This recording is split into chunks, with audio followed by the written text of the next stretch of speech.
Muitas pessoas nos procuram com queixas como: fizeram uma demanda para mim, tem um ser sombrio que eu não consigo retirar, eu já tentei de tudo, estou sofrendo muitos ataques espirituais, tem algo demoníaco que está me perseguindo. Então são muitas queixas nesse sentido de que algo externo está atacando. A maioria vai esperar de mim que confirme que há algo externo, mas eu não serei incoerente com o que acredito. E quando eu digo que tudo vem de nós e tudo está em nós, quando eu digo do nosso poder co-criador, as pessoas somem. As pessoas fogem à autorresponsabilidade. Porque é mais fácil olhar o externo, é mais fácil culpar o externo do que olhar para dentro.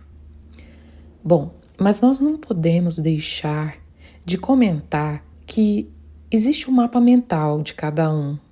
Nós poderíamos usar esse mapa mental e ludibriar, criar uma cena dramática, uma cena de terror com a expulsão de tal ser demoníaco. O mental da pessoa iria acreditar, porque é nisso que ela acredita. E isso iria responder positivamente, limpando o campo da pessoa. A pessoa se sentiria bem. O ser sumiria, mas temporariamente. Porque o gatilho que o trouxe continua lá. O registro emocional, o registro da memória de dor continua lá. Então ele voltaria. Na apometria, a gente trata esse mapa mental através dos bolsões de memória que surgem diretamente do mapa mental do consulente. Por exemplo, estamos tratando um consulente e de repente vem uma cena de magia, de um ritual de sacrifício. Essa cena os médiuns captaram do mapa mental deles mesmos, ressoando com o mapa mental do consulente. Nós tratamos esse bolsão de memória, revogamos acordos, contratos, fechamos frequência. Bom, mas o que vai trazer ou pode trazer isso de novo? Nós não eliminamos para sempre, nós não temos esse poder. O registro emocional no corpo sutil do consulente. Então não adianta de nada nós retirarmos um ser, nós tratarmos um bolsão de memória, se não tratarmos o registro interno, porque tudo vem de nós, tudo está em nós. Assim, o que é importante não é o drama envolvido, a história, o conto, o bolsão de memória, e sim o registro emocional interno. O que esse registro está querendo dizer? Muitos aí, neste ponto, pensariam: então não precisamos fazer nenhum tipo de tratamento espiritual. Podemos simplesmente fazer um tratamento psicológico, fazer vivência emocional e tratarmos as nossas emoções com terapia. Seria uma opção? Sim, seria. Mas na terapia não haveria a vivência energética. Ao desdobrarmos os corpos sutis, o acesso dos médiuns a esse tipo de energia é muito mais limpo e sem os filtros da densidade terrena. O acesso direto a essa energia, dando os comandos da limpeza, auxiliam na soltura desse processo, o qual depois, quando indicarmos a terapia, será muito mais fácil realizar essa vivência emocional e retirar essa interferência, essa influência desse registro na nossa vida.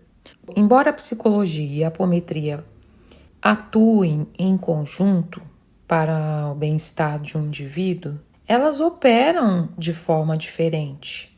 A psicologia, a terapia, ela vai focar ali na biografia atual do paciente na infância, nos traumas de desenvolvimento, nas relações familiares, nos padrões cognitivos. A apometria, ela vai fazer o quê? Ela vai trabalhar com as cargas emocionais que não pertencem ao eu consciente, à vida presente somente. Ela vai trabalhar com cargas de todas as linhas de tempo que estão presentes no agora, também, mas no corpo sutil. Então ela vai limpar esses registros emocionais dos corpos espirituais, transmutando sentimentos como culpa, medo, ódio, que vêm de experiências anteriores, no qual a psicologia traria isso como sintomas ou arquétipos do inconsciente. A apometria ela vai trabalhar a obsessão. Nós temos criador e criatura. As nossas formas pensamento, as nossas formas sentimento são nossas criações, mas são criações que atraem as criaturas, entre aspas, que seriam os obsessores, que são criações de outras. Então, a apometria ela vai desintegrar as criações e encaminhar as criaturas.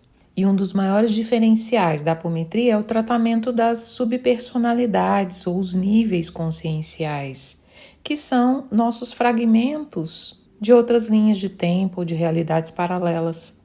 Partes de nossa consciência ficam presas em traumas do passado e, através dos comandos, nós equilibramos esses fragmentos, o que facilita depois o trabalho da psicologia.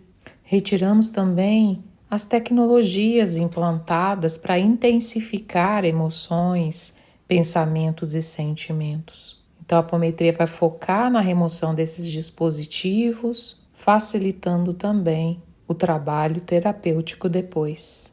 Então, a apometria vai fazer a limpeza pesada ali do campo energético, enquanto que a psicologia vai ajudar o indivíduo a compreender e a sustentar essas mudanças no dia a dia através de novos comportamentos. Vamos fazer uma analogia com uma ferida. Vamos supor que você tem uma ferida no corpo. Essa ferida seria os nossos registros emocionais de todas as linhas de tempo. Vamos supor que você não cuida dessa ferida, ela fica ali exposta a infecções, a inflamação. Você não cuida, aí ela vira um foco de infecção, as bactérias vão invadindo, a carne vai apodrecendo, entre aspas, vai surgir larvas. A mesma coisa, o registro é aquela ferida que você não cuida, as formas pensamento, as formas sentimento vão se acumulando ali, vão inflamando. Aí vai vir o que? As larvas astrais. Das larvas astrais vão vir os obsessores que se alimentam destas larvas e os outros seres que utilizam desses obsessores. E assim é uma cadeia sucessiva de acúmulo por causa de uma ferida não tratada.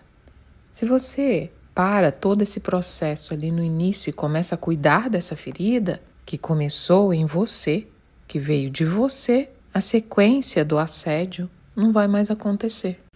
Assim, a terapia vai cuidar ali da ferida e a apometria vai cuidar de todo o processo posterior a essa ferida que não foi tratada, a infecção, as larvas, os assediadores.